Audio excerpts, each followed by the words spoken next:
Hi అండి అందరికీ. ఈరోజు వీడియోలో అయితే దేవుడి నైవేద్యంగా బెల్లం పరమాన్నం అనేది చేయబోతున్నాను. ఈ బెల్లం పరమాన్నం పాలు విరిగిపోకుండా ఎలా చేయాలో చూపించబోతున్నాను. ఈ వీడియో చివరి వరకు స్కిప్ చేయకుండా చూసేయండి. నేనైతే పరమాన్నం కోసం ఒక గ్లాస్ బియ్యాన్ని అయితే తీసుకుంటున్నానండి.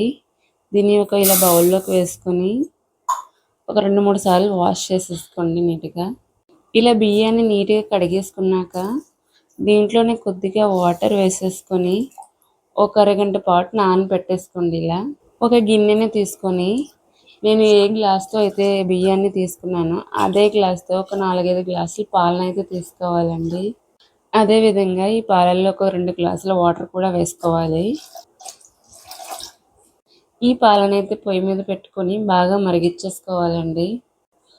చూసారు కదా, ఈ పాలనైతే ఇలా బాగా మరిగించుకోవాలండి ఒక పొంగు వచ్చే వరకు. చూసారు కదా, ఇలా పాలైతే బాగా మరిగిపోయాయండి. ఇప్పుడు దీంట్లోనే మనం నానబెట్టుకున్న బియ్యాన్ని కూడా వేసేసుకుందాం.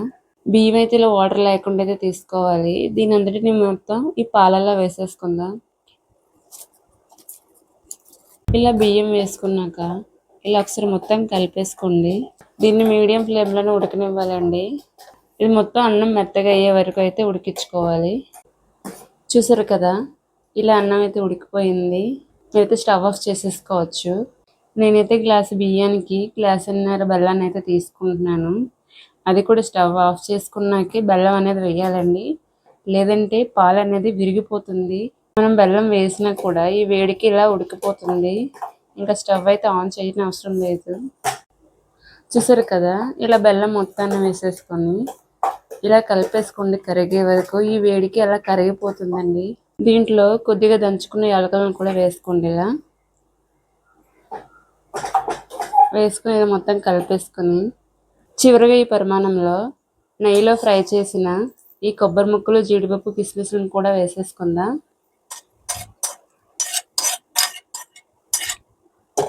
అంతేనండి, ఎంత రుచికరమైన బెల్లం పరమాన్నం అయితే రెడీ అయిపోయింది.